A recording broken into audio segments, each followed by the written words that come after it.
Esse link é para todos, tá? Pode ficar todo mundo aqui na sala juntos. Era essa a ideia. Ótimo. Tá todo mundo. Tá. A gente pode discutir, tá bom? Ótimo.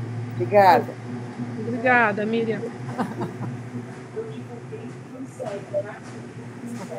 Tá, o link. Ótimo, obrigada. Tá bom. Super. Olha, gente, vamos desligar o áudio, né, de todo mundo. Acho que já está desligado, todo mundo. Eu só não vou desligar o meu. Então tá. Cadê o antenor, gente? Porque senão eles falam, eles entram de e boa tarde, bom dia, boa noite. Achou o antenor? Ah, tá bom.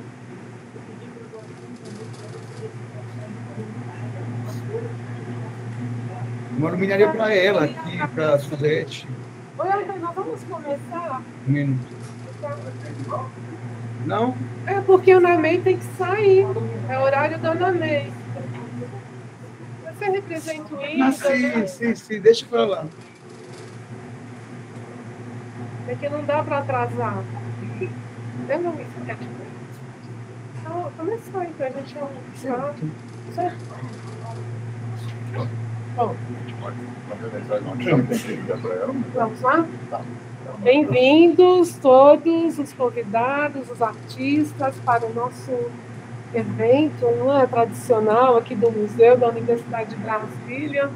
Está muito feliz, assim, depois da pandemia, de retomar, né, o espaço, né, esse espaço tão importante que tinha sido na gestão anterior retirado, assim, né, da academia, né, da proposta de mostrar também o conhecimento, né, a pesquisa que fazemos aqui no Brasil em parcerias, né, com os internacionais, né. Então, essa nossa proposta, né, de dar continuidade.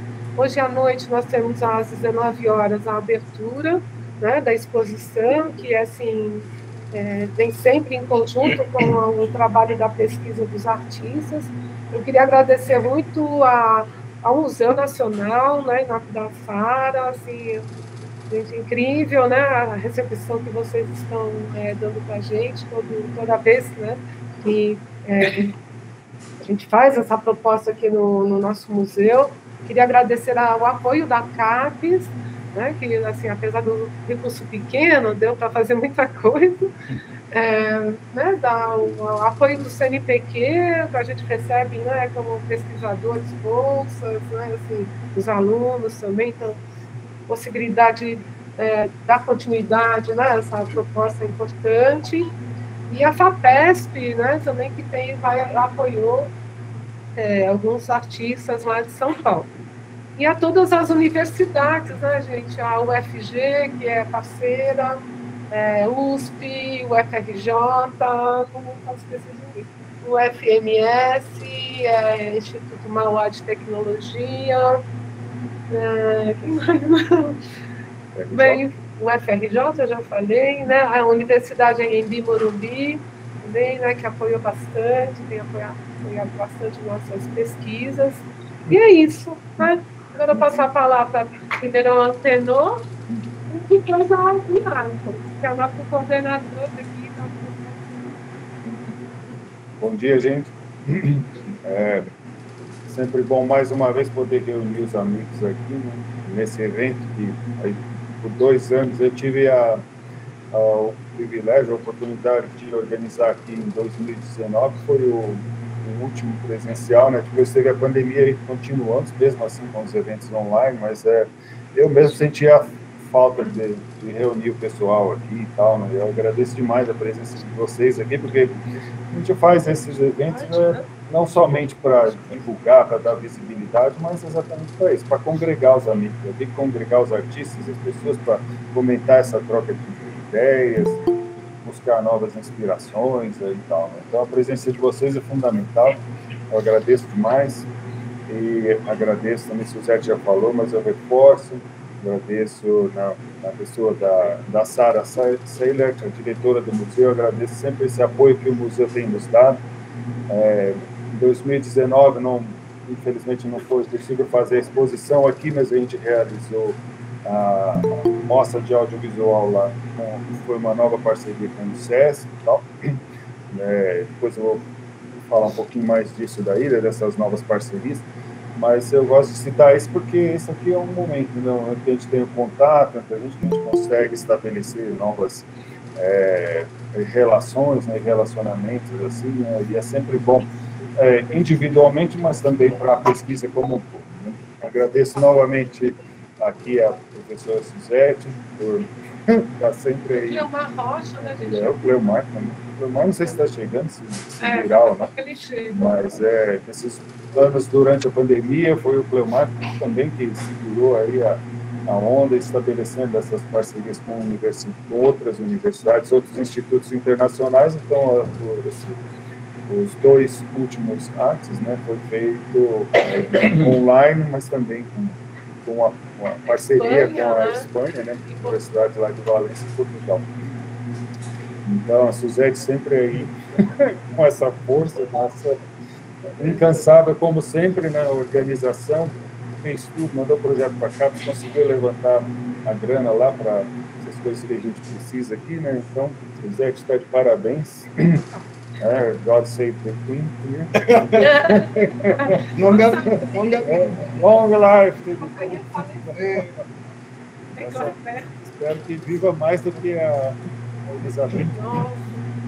Então, agradeço também. Sabe o que eu acho que eu lembrei agora? Que essa etapa é do Brasil e depois a gente vai para o Chile. Né? Então, junto com o Simpósio Internacional de Inovação em Mídias Interativas, que é organizado pelo professor Cleomar Rocha. Então, mês de novembro, uma parte da exposição vai estar sendo apresentada no museu, né, em Santiago. Universidade de Santiago, Universidade do Chile, lá em Santiago.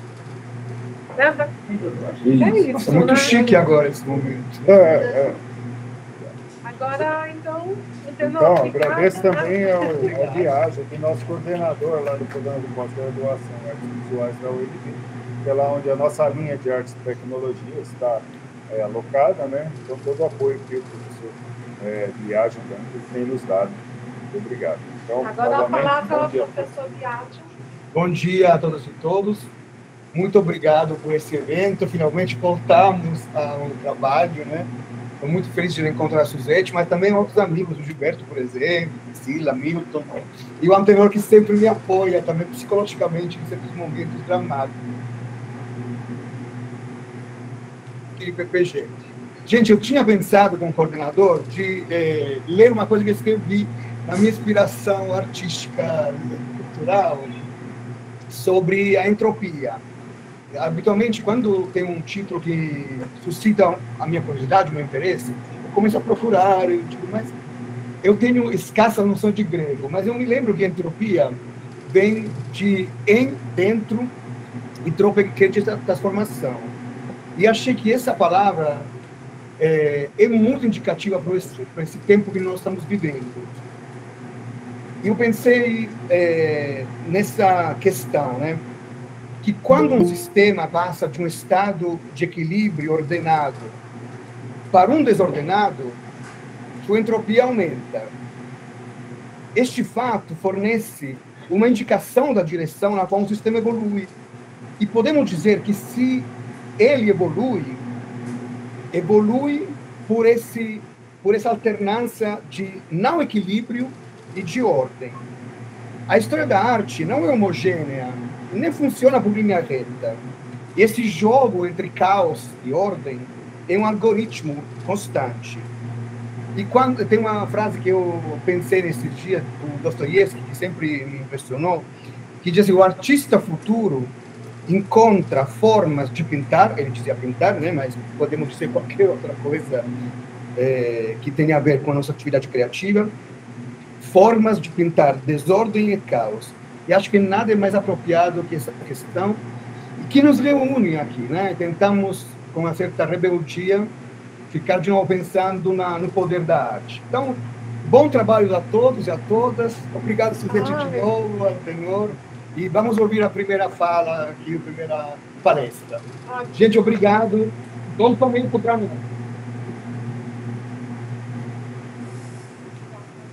Alguém fica aqui do meu lado, entendeu? Se der problema técnico. A gente resolve. Vamos lá. Ana May, bem-vinda. Tá, o som, precisa ligar o som. Já tá bem. Ah, Pode falar. tá me ouvindo? Sim. Ah, ok. Suzete, muito obrigada por ter me convidado. Vocês sabem o quanto eu sou ligada efetivamente e educacionalmente à Universidade de Brasília. Eu sempre considero a minha universidade, porque foi nela que eu fiz a minha educação política, realmente. Eu sou do grupo que foi demitido, 200 professores demitidos. Acho que o som está muito ruim, está reverberando, né, Suzete? Deixa eu ver isso aqui. Onde é que eu vejo o som? Ver o som aí, para ver se esse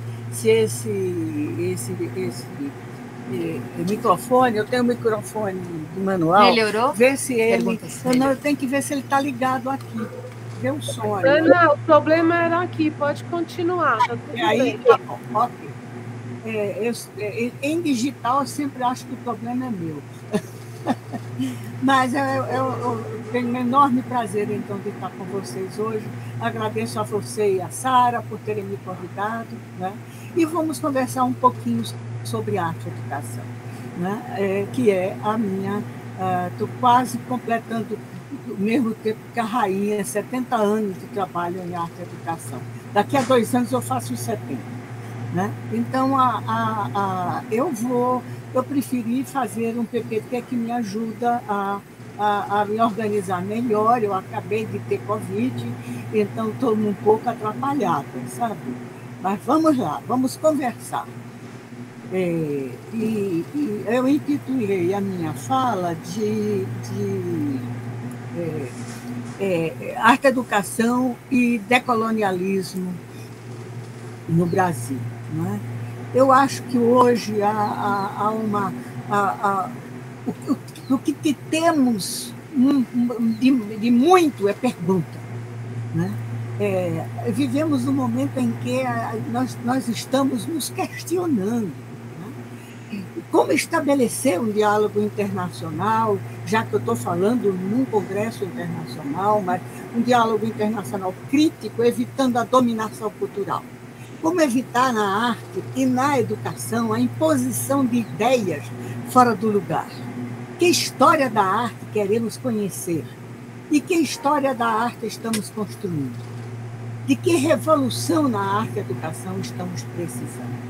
Isso era uma pesquisa, inclusive, que eu comecei a fazer e desisti. Né?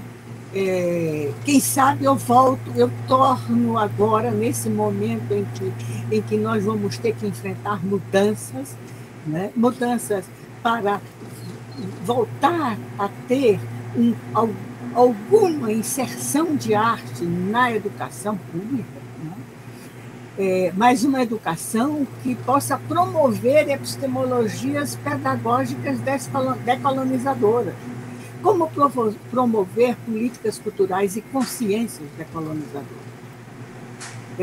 Como identificar o colonialismo cultural e emocional? Essa é uma coisa muito séria, da Nora Merlin, uma psicanalista e pesquisadora de arte argentina, que tem livros extraordinários sobre isso, sobre o problema da inconsciência do colonialismo. A inconsciência do colonialismo se torna ainda mais fortemente colonizadora, porque ela inculca valores que nós não temos ideia de onde vieram. Né? Eu acho que a pergunta do Gauguin que ele fazia e que ele fez, e foi a última obra dele antes de morrer, quem somos, onde estamos, para onde vamos, é a pergunta do sempre de início do século. Eu acho que nós estamos, neste momento agora, de fazer aquela pergunta que o Gauguin fez naquele momento crucial. Ele fez a partir das ideias descolonialistas. Eu uso descolonialismo com a palavra descolonialismo para todo o movimento que houve antes de 90.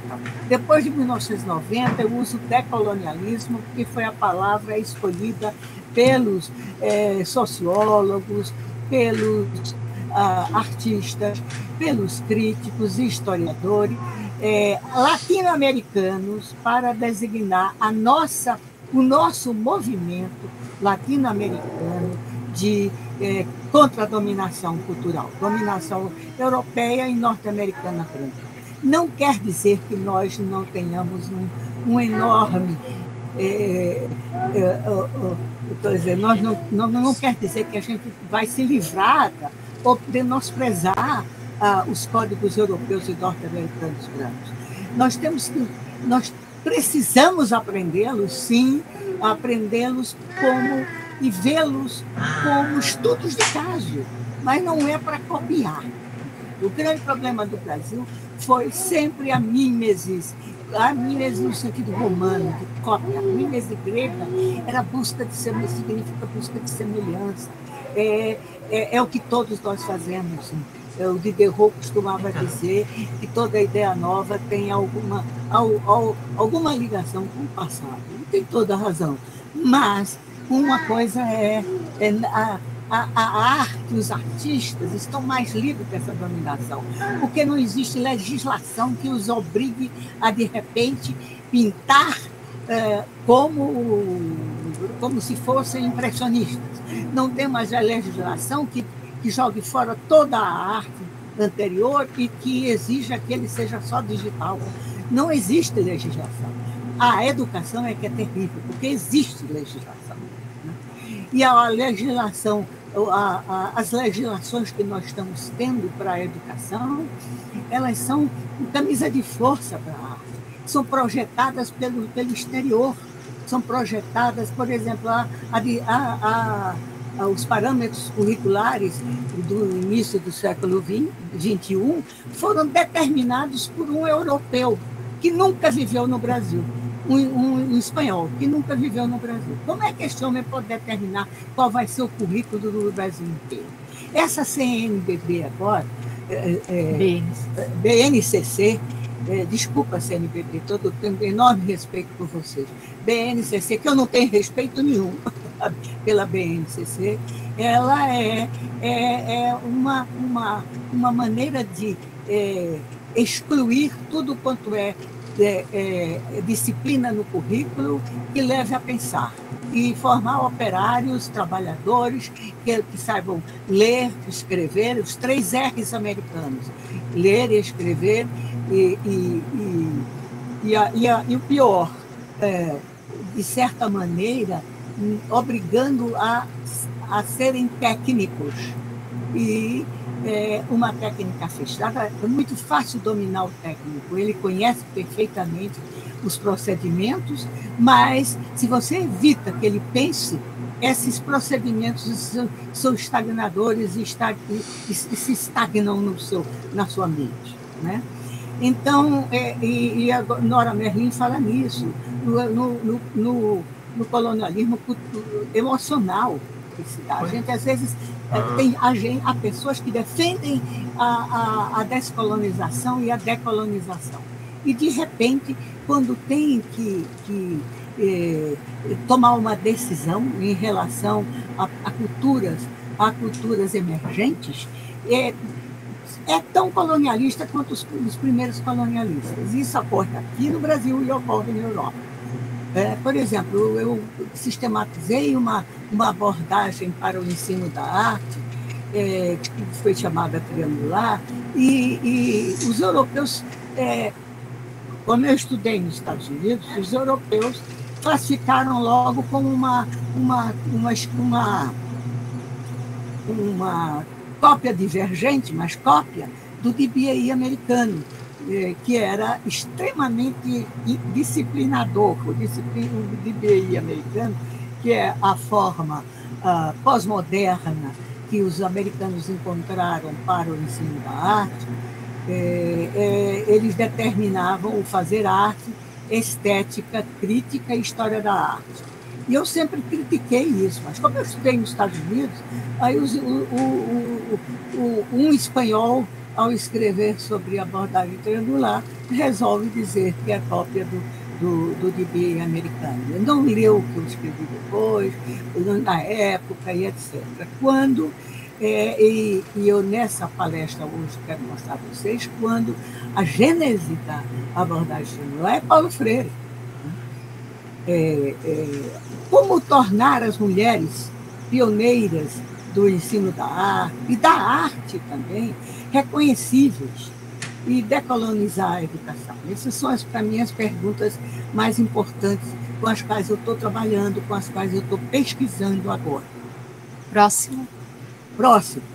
Na América Latina, e especialmente o Brasil, a América Latina está condenada ao colonialismo cultural há séculos. Embora tenhamos uma história, aí é que está, temos uma história de constantes lutas pela emancipação, pela liberdade de criar e pela busca por igual reconhecimento internacional. Né? Eu diria a vocês que estou pesquisando agora outras cronologias para a história da arte.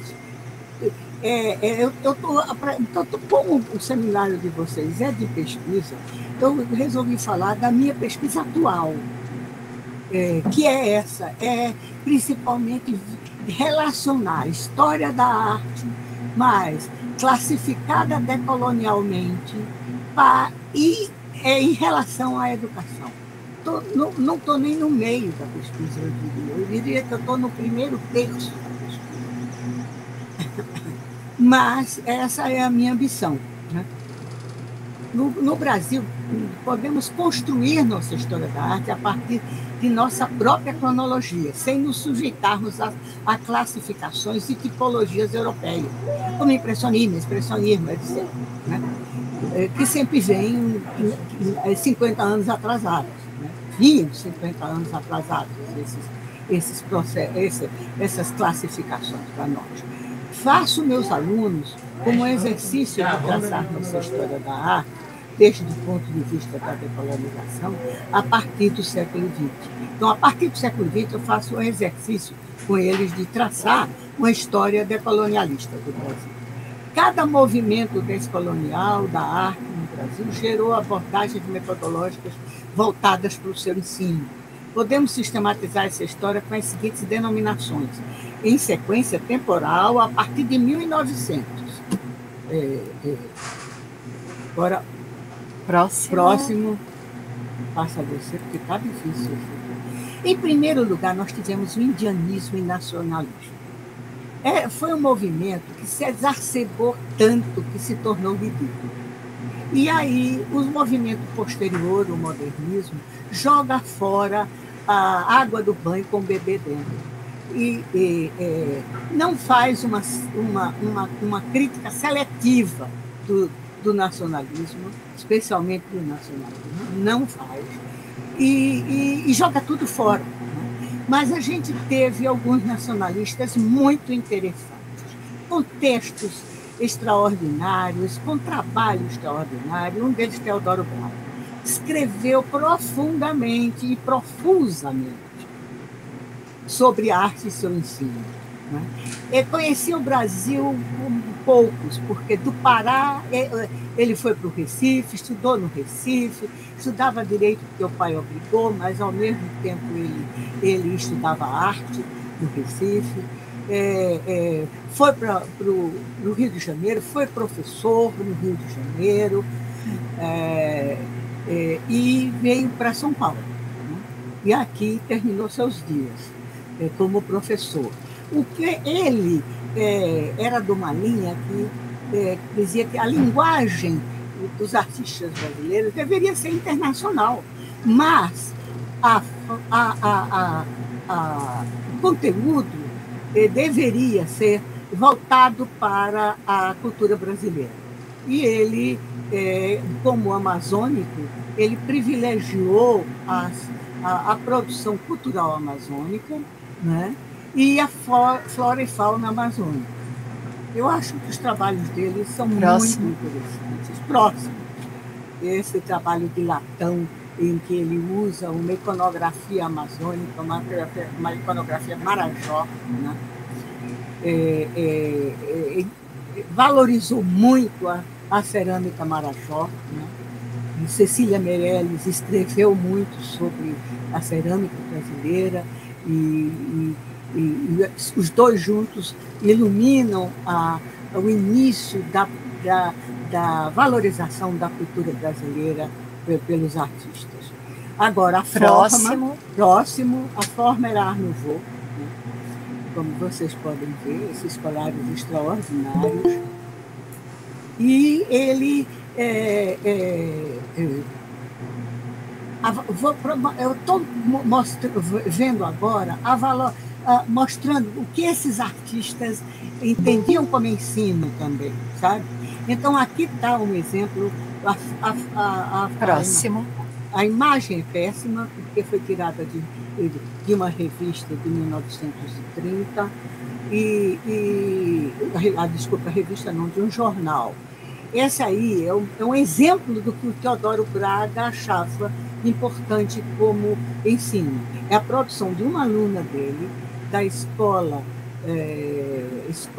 Brasileira de Arte, de 1929, que foi criada na Secretaria de Educação.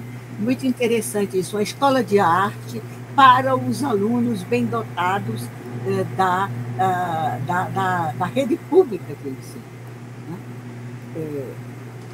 Inclusive, a Tarsila Amaral, quando dá uma entrevista a um jornal, no dia 28 de janeiro de 1931, dizendo que as melhores... o jornalista queria que ela falasse sobre a produção dos anos 30, o que é que ela achou do circuito da arte em 1930, avaliasse o que houve no ano anterior. E ela diz que as melhores coisas foi uma exposição da casa Warszawski, uma exposição da Casa Moderna de Warszawski, e ela descreve a exposição, os artistas que participaram, e a exposição da escola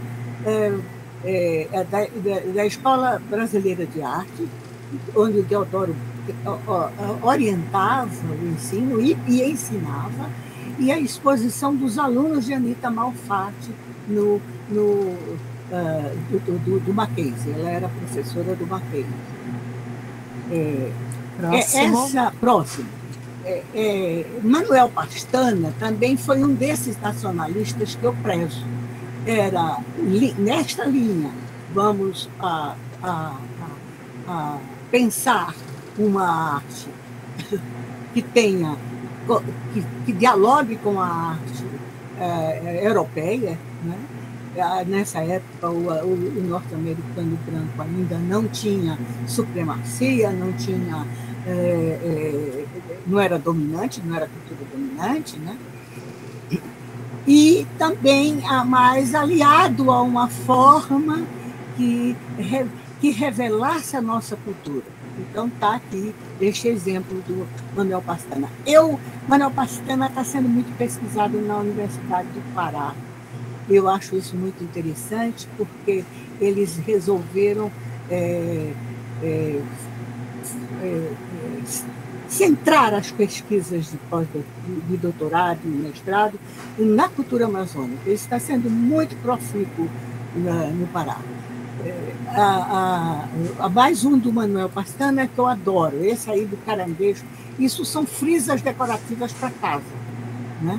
Das casas. Naquela época, você pintava a parede e na cozinha, ou na sala, botava flores, frisa de flores, na sala de jantar, outro tipo de frutas, e assim por diante. Esse movimento nacionalista gerou metodologias muito interessantes na América do Sul, por exemplo, da América Latina. As escolas ao ar livre do México também eram nacionalistas, mas não deste nacionalismo fechado. O nacionalismo no Brasil chegou havia um conde, sei lá como era o nome dele, já não lembro mais. Volta para mim. um conde, que eu não sei mais quem é, que escreveu Por que me ufano do meu país? Um livrinho. E esse livrinho, os alunos todos eram obrigados a ler esse livrinho. Quer dizer, o nacionalismo era o ufanismo sem base. Né? Isso aí é que merecia ser extirpado do Brasil. Né? Que hoje a gente está vendo o nacionalismo postiço sendo usado para a política do ódio e assim por diante. Mas não essa recuperação da cultura brasileira. No México, ele trabalhava, as escolas bailarines se multiplicaram, e o Adolfo Bessa-Muga escreve um livro, e até hoje eles ainda usam isso para valorizar a arte mexicana, ainda usam estudar o alfabeto cultural que ele retira das produções populares, entendeu? E isso aí, por exemplo, ele considera que é um trabalho de aluno, para vocês terem ideia do que o artista Adolfo Bessa-Muga, do qual teve uma exposição enorme no México há 4 anos atrás, e do que o artista considerava a sua pedagogia da arte. E aqui, por exemplo, você vê eles chamam atenção para a característica de equilíbrio de formas na arte popular mexicana. No Peru também a próxima, Helena Escuy, do Peru, foi trabalhar em Paris, era uma designer trabalhando em Paris, na Casa Wors, foi a primeiro grande magazine da França, né? Como ela precursor da Galeria Lafayette. E esse é um lenço que ela fez para eles, né? De 1926. Ela volta para o México, para o Peru, e lança um livro com propostas para desenho em escola, para que se recuperasse o orgulho, a apreciação, o apreço, a valorização da iconografia da iconografia peruana. Né? Então, isso mostra a vocês isso mostra a vocês que não foi só um caso brasileiro esse do nacionalismo. Portanto, eu só faço aqui, tento fazer agora essa parte eu estudei bem, essa parte está pesquisada, está publicada num livro chamado Redesenhando o Desenho, Educadores, Política e História, entendeu? E eu poderia apenas fazer aqui é um pequeno resumo do que eu falei: Escola Brasileira, a Anita Malfatti, e a Escola Nova também, a educação também incentivou muito. A gente tinha, o período em que se fala da liberdade de expressão, embora temática, na Escola Nova. Por que temática? Porque era assim, eles davam uma aula sobre peixes, trazia o peixe, ia comprar o peixe, só faltava ir pescar o peixe, né? Mas eles compravam o peixe, abriam o peixe para ver as partes do peixe, como respira, não sei o quê, etc, etc, etc, ciência, né? E aí, no fim de tudo, vamos desenhar peixes. É isso que eu chamo de liberdade de expressão, embora temática. Você limita o tema e deixa livre para você para desenhar. Né? Depois desse nacionalismo, esse nacionalismo continua. As fases não são separadas e deixam de existir. Elas terminam se imbricando. Esse nacionalismo saudável termina se imbricando com o modernismo, que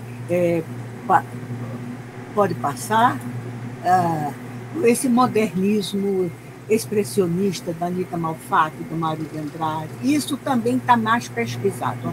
A Anita Malfatti não consigo encontrar nenhum desenho de aluno dela.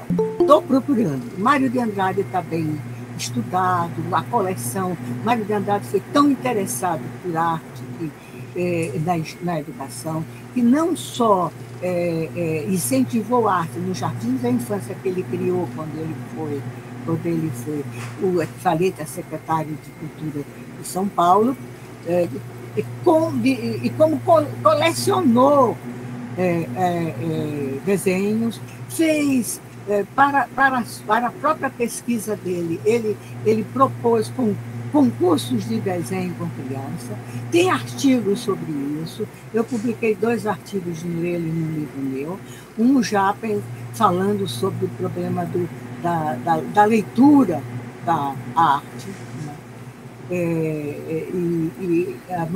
A Rejane Coutinho escreveu uma tese sobre a coleção dele de desenhos, e nada disso, nessas comemorações, para vocês terem ideia de como a arte e a educação é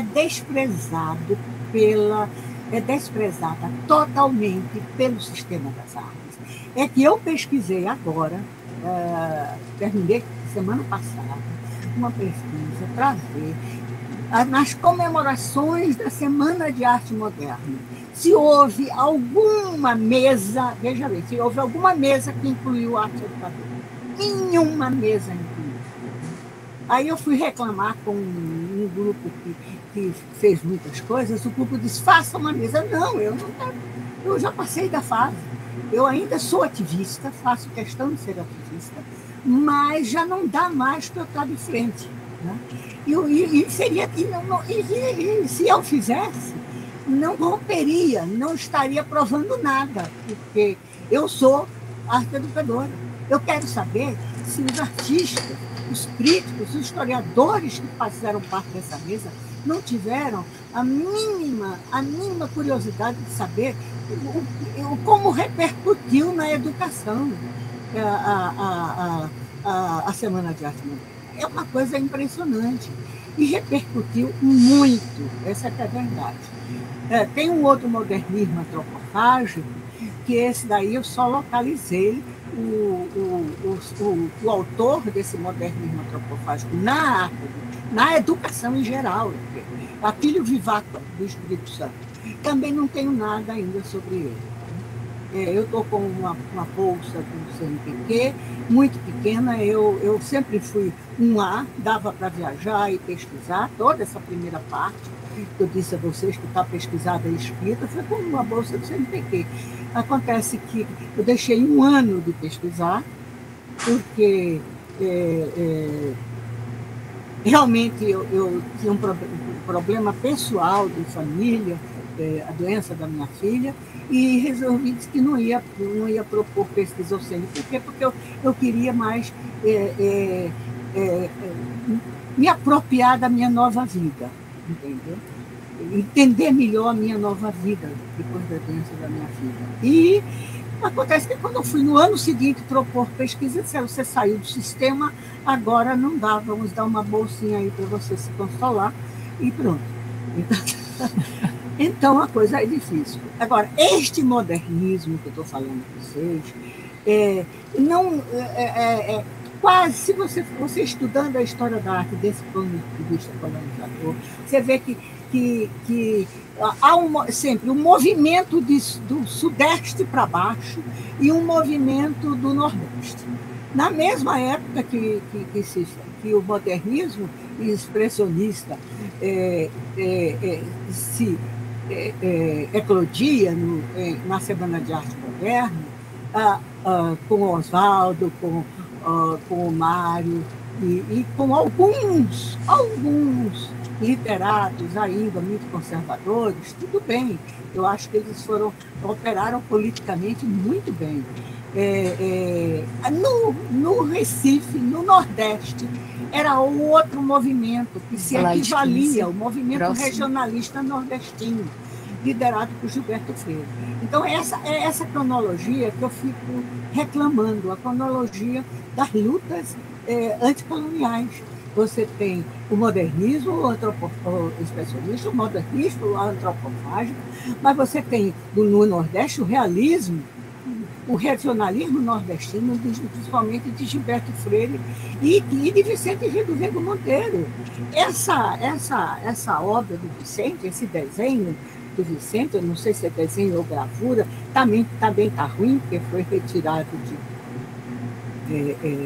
pertence, inclusive, a uma historiadora da arte, essa obra, da Elza Zenberg, e esteve na exposição fantástica que foi feita por Jorge Schwartz sobre o modernismo há uns anos atrás, mas vendo o modernismo de uma maneira ampla, literatura e arte. Eu sou muito fã dessas exposições interculturais, ou pelo menos interdisciplinares.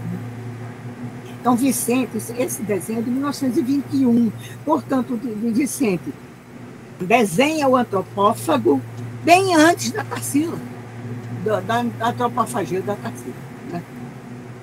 Outra aqui do próximo, também, isso aí é capa de um livro, baseada nos desenhos e pinturas do Vicente do Rego Monteiro, editado pela EDUSP, também pelo Jorge Schwartz. Né? O Jorge Schwartz é um crítico literário que tem produzido informações e textos muito importantes para a arte, as artes visuais. Né? Então, você vê, ele começa a vida dele tentando assimilar a iconografia indígena da Amazônia. Né? Então, lendas, crenças, talismãs dos índios da Amazônia. É muito interessante isso, porque ele agora houve uma exposição extraordinária, dessas que eu gosto, intercultural, no Sesc 24 de maio, chamada O Raio que Parta. Excelente, vários curadores. Também outra coisa que me interessa muito, os vários curadores, essas curadorias coletivas que estão sendo tão malhadas ultimamente. Né? As pessoas não têm muita dificuldade de se confrontar com a produção coletiva. E essa produção coletiva, ela é muito importante, porque é dialogal. Apresenta diversos pontos de vista. Nessa Raio que Parta, uma coisa muito importante foi ver os exercícios que ele fazia. Vicente Rego Monteiro ia para o museu no Rio de Janeiro, ia para o museu tentar fazer, não propriamente cópia, mas tomar elementos e detalhes da produção indígena e desenhar baseado naqueles elementos da produção indígena. Então, está aqui a antropofagia, Próximo. A tela aqui da antropofagia da Tarsila, né, que é de 1929. Portanto, você tem 8 anos entre o antropófago do Vicente. Aí esse movimento foi muito interessante também.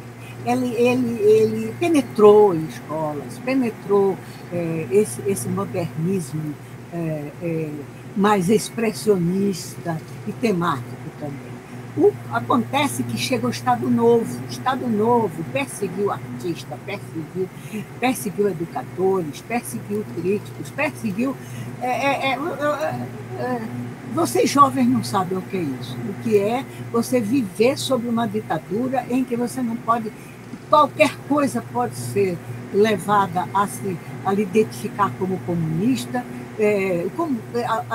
Até hoje vocês veem isso. O comunismo não existe mais. O Stalin acabou com o comunismo mesmo. Não existe mais. E aí, toda vez que você quer ganhar uma eleição, os políticos revivem o fantasma do comunismo, como se fosse possível o comunismo hoje em dia. Mas voltando, eu quero mostrar, por exemplo, essa foto para mim é muito cara. Eu encontrei essa foto, que é de um grande educador, Edgar Susequim de Mendonça. Ele sendo preso, você vê a polícia carregando ele, sendo preso pela polícia. Ele era professor de teatro, principalmente, mas escreveu um dos primeiros livros sobre museu, educação em museu, portanto, sobre a famosa mediação, que tanto se fala agora. Estou muito feliz com esse movimento de mediação. Rio de Janeiro faz um curso sobre mediação em exposições, a UFRJ, Itaú Cultural e Célia Regina, o teatro, a oficina Célia Regina, fazem um curso de mediação também. Eu acho muito importante, porque chega do educativo e de museu ser apenas uma repetição de texto de curador, né? Há muitos anos que a gente vem renovando. Eu acho o Brasil, apesar da má vontade do penúltimo, eu não sei se ele é espanhol, o penúltimo estrangeiro que dirigiu a Bienal, ele chegou no Brasil dizendo, bom, vai ser tudo completamente novo, eu discordo da mediação que se faz no Brasil, mas não disse por que discorda dessa mediação. É ótimo você destruir a cultura do outro, que a gente vem tão pausadamente, desde o tempo do Zanini, Darassi, construindo formas de mediação decolonizadoras e tal, e você aí se encontra, vem um cara e não sei de onde, da Europa, né, europeu, vem e destrói o que a gente tem, com duas penadas, ficou todo mundo inseguro, né? Os jovens inseguros, eu estou estudando mediação, será que eu estou estudando tudo errado? É um absurdo isso, essa ingerência. Eles não têm o menor respeito pela produção daqueles que eles colonizaram. Próximo. Então, temos a interrupção do Estado Novo. Eu estou sendo muito didática, gente, meio chata. Mas é porque eu estou em tempo, isso está me ajudando também a organizar minhas ideias, porque eu estou em pesquisa, em situação de pesquisa. Quer ver, os anos de ouro, depois de 45, você tem as décadas de 50, que é maravilhosa de experimentação educacional e artística. É uma explosão, realmente. Até 64. Está faltando pesquisa nesse período. Eu não consegui ainda, já sei aonde encontrar, sei muita coisa onde eu posso encontrar, mas falta dinheiro para a pesquisa e agora também me falta joelho, né, para a pesquisa. Eu estou com dificuldades de viajar por causa do joelho. Mas isso eu consigo vencer. A falta do dinheiro para a pesquisa é que é difícil, né? E aí surge, por exemplo, escolinhas de arte, do movimento de escolinhas de arte, que era esse movimento da livre expressão, era o que eu chamo, que é uma volta ao expressionismo, de antes do Estado Novo, aí o que eu chamo de expressão autônoma. É também há propostas os professores fazem as propostas, mas deixam eles procurar respostas para propostas autônomas. Aí a que a gente chamava de expressão livre, e que eu prefiro chamar de expressão autônoma, né? Tem a influência da Bauhaus começando, quando Lúcio Costa faz um programa de educação para os ginásios, como é o que chama agora? Instituto Federal, Ensino Técnico. Não, como é que se chama agora? Eu esqueci como é que... Fundamental 2, para o Fundamental 2. Para o Fundamental 2. E depois, que só eu acho que essa influência da Bauhaus só é explicitada na universidade por Alcides da Rocha Miranda com a criação da UNB. Lembrem-se, gente, são 60 anos de UNB. Esse ano. Como vocês não estão comemorando aí, não? Chama a gente, chama os velhos da UNB que foram expulsos do paraíso, porque a gente foi expulso do paraíso, mas aquele era um paraíso quando eu estava lá. Eu passei o ano de 65 lá, aí na Universidade de Brasília. Cadê as comemorações? Eu quero participar, né? Porque eu sou apaixonada pelo trabalho de Alcides da Rocha Miranda. que acho que merece uma outra. Eu sei que eu não vou conseguir fazer, não tenho tempo de vida suficiente para fazer tudo que eu quero, mas vocês da UNB, eu não encontrei nenhuma tese sobre o Alcides da Rocha Miranda, porque ele foi, veja bem, Alcides da Rocha Miranda foi aluno da Universidade do Distrito Federal, criada pelo Anísio Teixeira, que durou apenas 5 anos. Olha, não acreditem nesses 5, não, porque pode ter sido 4 apenas, né? Entre 4 ou 5 anos, não sei direito, mas durou pouquíssimo, só formou uma turma, a outra turma teve que se formar na Escola de Belas Artes, misturada com a Faculdade de Educação. Isso nos anos 30.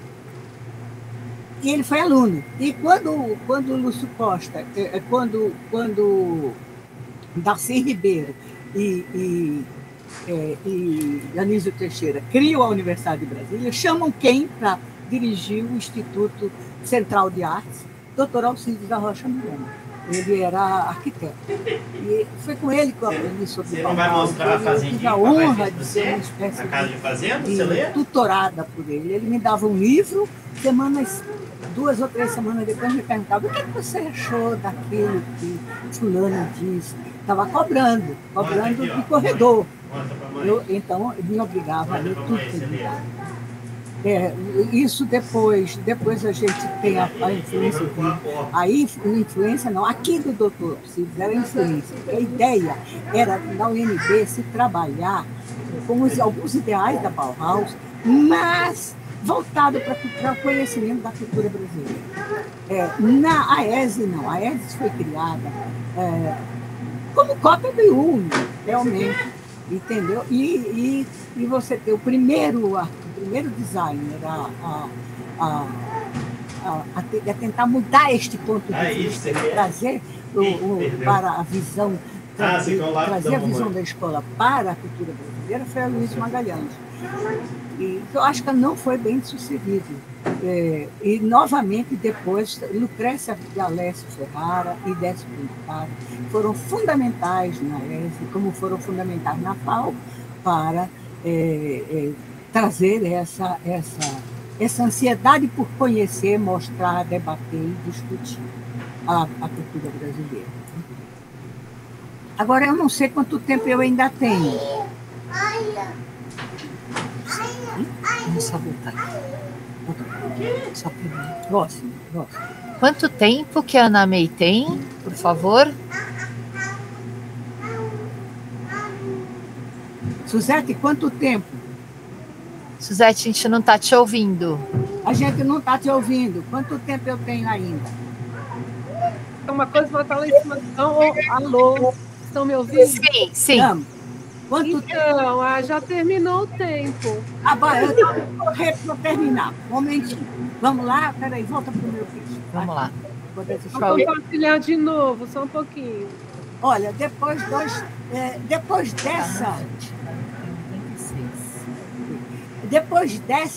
destas investidas do modernismo, que tiveram, você não pode dizer que fracassaram, elas sempre deixaram um resíduo, não conseguiram vencer o colonialismo, mas elas deixaram resquícios. Por exemplo, porque chega a ditadura de 64, que também operou do mesmo jeito do Estado Novo, ou pior, né? Aí cria-se a teoria da dependência, que eu não sei se vocês conhecem, foi totalmente também arrasada. Então, vocês podem ler aí, tem muita gente, todos já morreram, exceto Fernando Henrique Cardoso, mas Fernando Henrique Cardoso enterrou a teoria da dependência quando ele disse: não esqueçam tudo que eu escrevi antes, e que contrata o espanhol, que tinha sido orientador da tese da filha dele, para desenhar o currículo da escola média e da escola fundamental do Brasil. Né? A teoria da dependência teve muita influência na arte-educação, no sentido de... E aí, também Paulo Freire. Paulo Freire, que em 68 começa a ser considerado,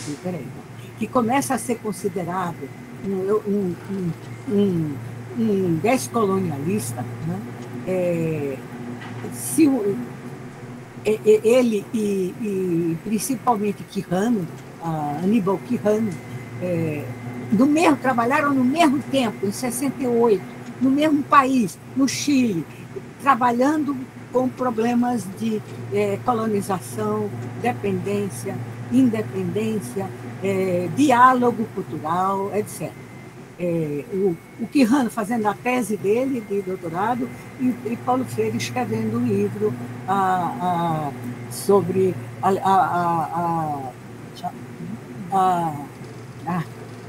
meu Deus, esqueci o nome do livro de Paulo Freire. A Pedagogia do Oprimido. Então, agora não dá, porque senão eu vou me alongar muito. Mas a Escolinha de Arte de São Paulo trabalhou muito nesse sentido da teoria líamos teoria da dependência, recebíamos livros que Paulo Freire mandava da Europa já. Né? Agora, decisivo mesmo, muito forte, e ainda forte hoje, para mim é o tropicalismo, que é que é Slide 25. Outra designação de um movimento decolonial. Tropicalismo de Hélio Oiticica, aqui com a turma do Morro da Bandeira, aqui em Nova York. Slide 26. Em Nova York, no metrô. Né? Próximo. Novamente, Nordeste, também dessa vez a partir de Pernambuco, cria outro movimento, o movimento armorial. Aliás, há uma exposição muito boa do movimento armorial no CCBB de São Paulo. Quem vier a São Paulo, veja essa exposição. Porque os dois movimentos têm algo em comum. Incluir na ação artística o povo, e o outro movimento armorial é aprender com o povo para alimentar o erudito. São semelhantes, mas têm diferentes, mas há uma boa diferença, gerando diferente metodologia. Essa aqui é que eu pretendo estudar agora. Quem tiver informações sobre educação, ensino de arte, que tenha essa conotação tropicalista ou armorial, me envie, me mande. Quem tiver nas suas pesquisas encontrar alguma coisa sobre a educação, debaixo da égide desses dois movimentos, que a gente possa ligar com esse movimento. Não é que você não vai receber isso já ligado. A linkagem, quem está fazendo sou eu, e então, mas vocês também podem fazer comigo, né?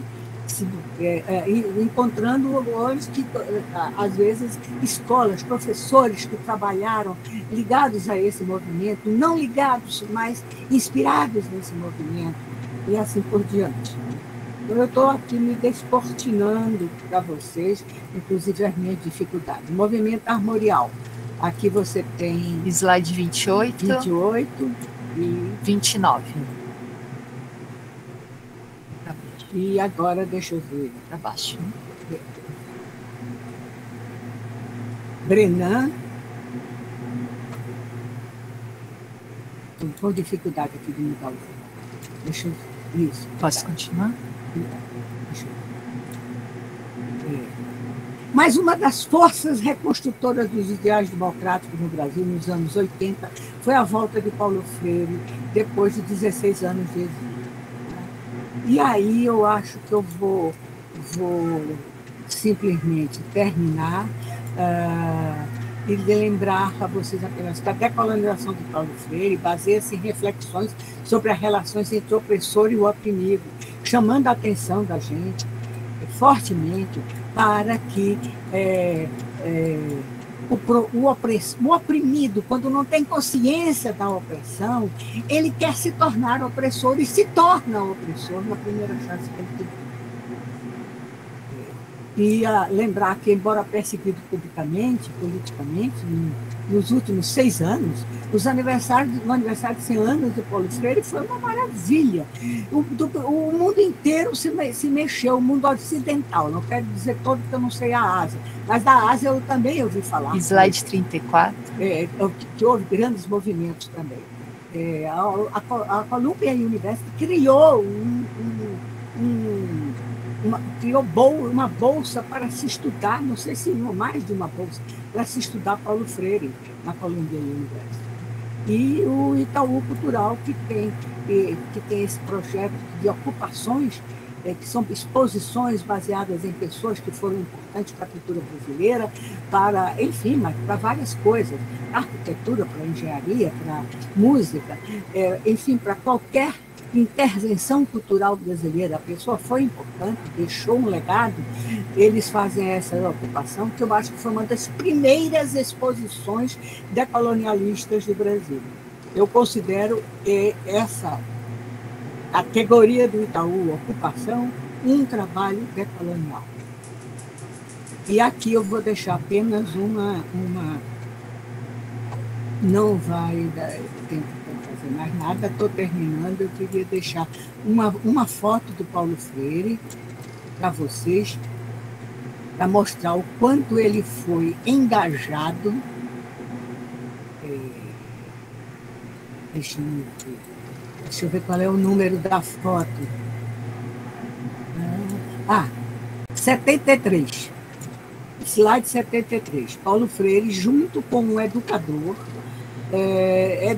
popular, que ensina, alfabetiza no lixão do Recife, em 1996, um ano antes da morte dele. Então, ele nunca foi um educador de populares.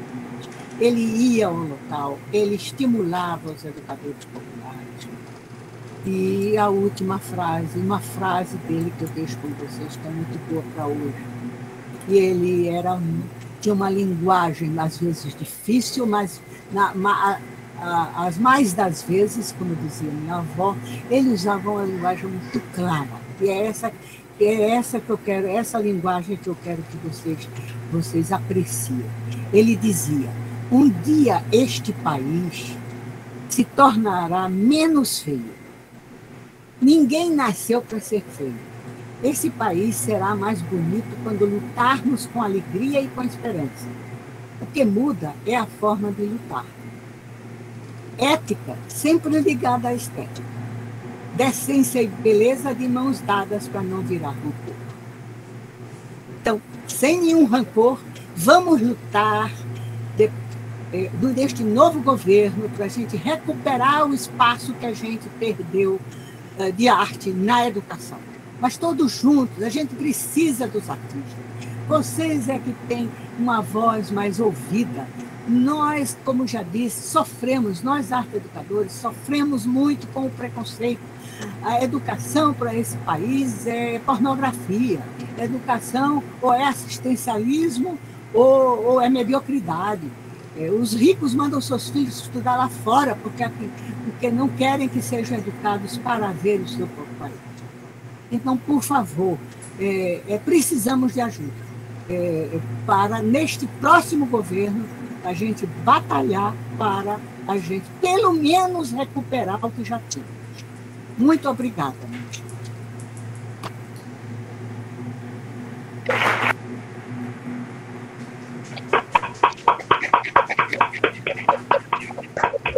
Pois é, vamos lá. E contribuam, mandem suas críticas, mandem suas... Isso é muito importante quando a gente está no meio de uma pesquisa. Então, vocês mandem suas perguntas. Não é pergunta, manda, interfere. E o que acharem de pesquisa sobre arte e educação, quem fazia isso comigo, e eu agradeço eternamente, era Walter Zanini. Quando ele estava pesquisando História da Arte, se achava alguma coisa de arte e educação, ele copiava para mim e me dava. Isso era maravilhoso. Então, eu quero agradecer vocês terem aguentado todo esse tempo. Também nós que agradecemos a presença, sempre importante participação, não é? Com essa memória incrível que você tem da história do Brasil, né? da arte e educação. Muito obrigada, Ana May. Ah, imagina. Para vocês também. Bom trabalho. Um abraço, beijo. Para todos e todas, viu? Obrigada. Tchau. Tchau.